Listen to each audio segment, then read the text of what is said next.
808Chapo, Bass God Productions, 808Chapo.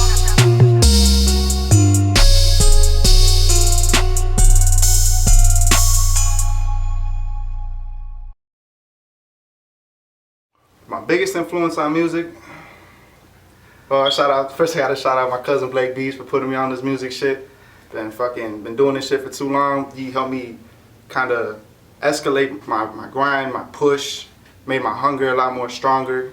So shout out to my cousin Blake BZ and my promoter, Torres Promo, Adrian. You know, we shining fat boy, you know what we doing. What you talk about? Another big influence I got is my father. Father's a musician. He's been rocking since he was about my age, shit, younger.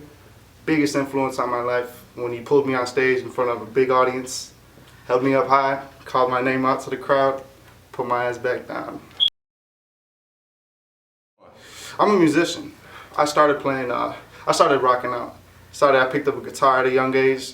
I ended up getting a drum set. After the drum set, got a bass guitar, piano, organ, you know what I'm saying, doing shit like that. I moved from live instruments and progressed more into digital music, and I think digital music is where it's at nowadays. It's what hot in the media, and just made my producing skills 10 times more up to date. Pretty much me. And so, like, for example, what makes your beats what makes them so great? What makes my beats so great?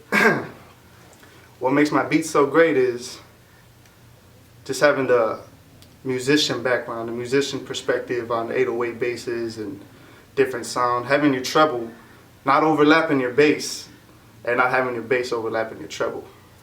Right now, is there anybody in the game you'll want to work with? Man, there's hella people I want to work with. Name your top three. Top three. 3-6 Mafia, main ones, DJ Paul, Juicy J, of course, number ones right there.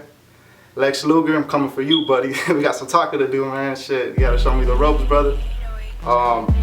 Basically all the 808 Mafia. Zaytoven, of course, you know, Zaytoven, Southside Sizzle, that's my brother right there. TM88 now. TM88, that's all my guys right there. Biggest influences on me and making me want to do this and grind even harder. You know, they're showing people on the ropes of how they get it in the studio, and it's like, I want to be part of that. I want to be part of this environment.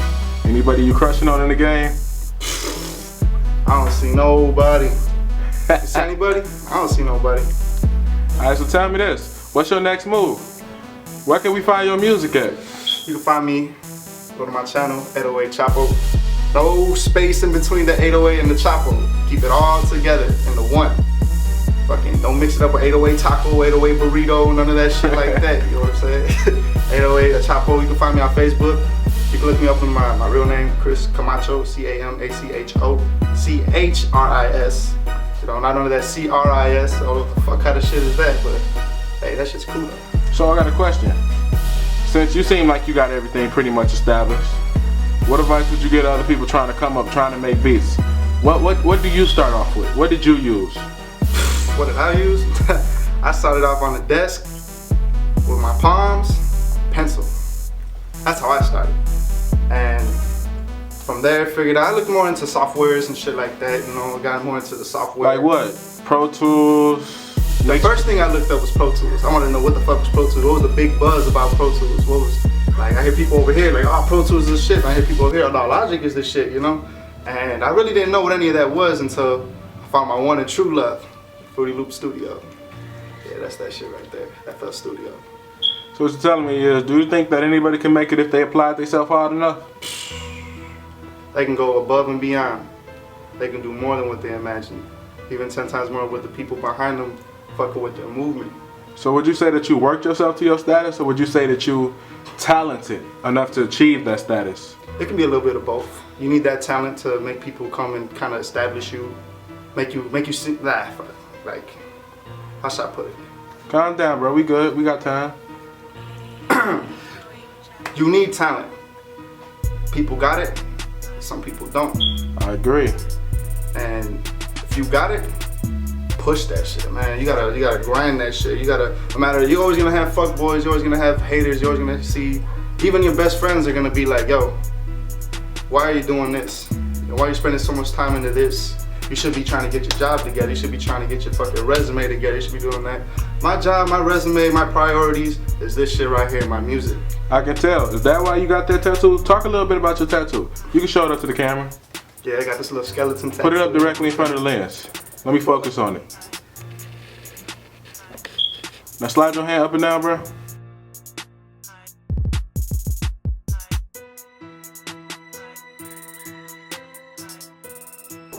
Alright. So explain to us. What does it mean? What does it represent?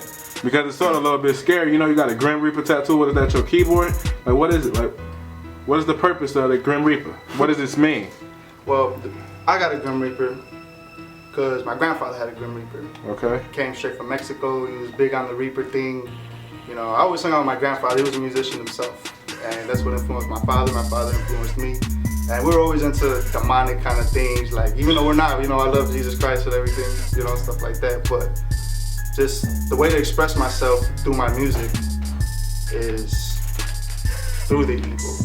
Because I don't know if you noticed through my sounds, and I really have a lot of really dark and gloomy things, screams, just evil. It's pure evil, because all my life I've been around evil.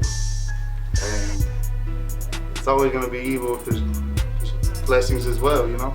Positive and negative together. A lot of artists were coming through, in and out, once in a while, and they talking about 94 light years. Is that the way you say it? Yes, 94 light years. Exactly what it is, because I've never heard of an album composed of beats, besides Beethoven, Mozart, Right. and you know, the greatest, but apparently you're making an album out of beats. Yes, I am. Just tell me a little bit about it. You don't gotta tell me everything, because it ain't dropped yet, but just give me a sample, like, what is it? 94 light years, I based the name 94 light years off of 94. 94 was the birth years. The 808Chapo was invented, as they could say, invented, hatched, whatever, with a birth, whatever you want to call it. And light years is just space-time. You know, it's timing in space. To me, it's like this timing down here in this earth right here, I want to shoot up there. I want to go up there with space. I want to go all the way up top so I can go down and I can look down on all this other timing and shit. 94 light years. Light years, beyond. Going beyond, above and beyond what I expected myself to do. So that's pretty much why, you know, the 94th light year, pretty much where that name came in. How was it like growing up in Chicago? You know, because all this gang violence I'm hearing about, people dropping every weekend, kids getting shot. I mean, whole bunch of fuckery going on out here. So tell me, how you separate yourself from the rest? How you stop yourself from doing what everybody else is trying not to? First, you gotta stay the fuck away from the bullshit. You see motherfuckers standing on corners doing their thing. You see people flagging with the shit like this, shit like that. You know, me, I personally like keeping it like this. You know, straightforward. I'm a straightforward kind of guy. Keep my hat straightforward. You know, sometimes I like to, you know, put a little something like that. You know, make it seem like I ain't really doing. Yeah, but you know. You know, there's a lot of gangbangers out there, a lot of murderers, a lot of motherfuckers that want to see you hurt. And when you see these people, this negative energy and anything like that, you want to do whatever it takes to avoid those steps. Me, I come from a very negative background. I was once doing dumb shit, really bad shit. Lord blessed me to kind of clean up my actions. Okay. And once I cleaned up my actions, it's a good feeling. It's a really good feeling. I think people just really need to mellow down, put the guns down. You know, I really gotta fucking think about what the hell this is. I need to know the questions before that's something to say. I really feel like I'm saying bullshit. No, I mean, you're doing good though. I feel like I'm saying bullshit.